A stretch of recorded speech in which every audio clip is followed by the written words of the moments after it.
Une augmentation de l'incidence des infections atypiques est actuellement observée dans un certain nombre de pays.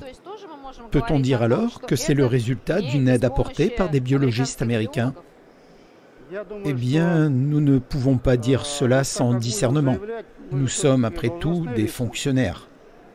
En ce qui concerne les armes biologiques, si vous évaluez les dommages causés par le Covid sur une période de 2 ans à travers le monde, eh bien, la pandémie principale a duré 2 ans.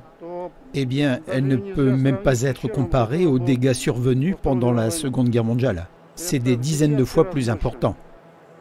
Cependant, les principaux bénéficiaires sont les Big Pharma. Vous voulez dire les compagnies pharmaceutiques? Oui, ces entreprises sont principalement situées aux États-Unis. Leurs profits sont énormes. C'est comme ça que ça se passe. La question est donc, la question est posée. Nous avons même fourni des documents. La réaction des États-Unis dont nous parlons est très révélatrice. Il n'y a pas eu un seul démenti sur les documents que nous leur avons présentés. Nous avons remis plus de 2000 pages de documents aux Nations Unies. Quelle a été la réponse? Eh bien, nous avons généralement 2 types de réponses.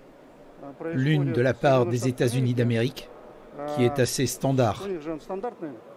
C'est-à-dire que tout ce qui est fait l'est dans l'intérêt de la sécurité nationale des États-Unis.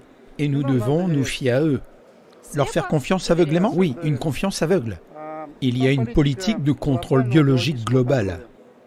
Ils ont réalisé que cela fonctionnait, qu'en créant artificiellement de telles situations de crise de nature biologique, ils peuvent contrôler le monde. Après tout, ils ne font rien gratuitement. Et même s'ils approvisionnent certains pays gratuitement, ce n'est pas aussi gratuit qu'ils le disent.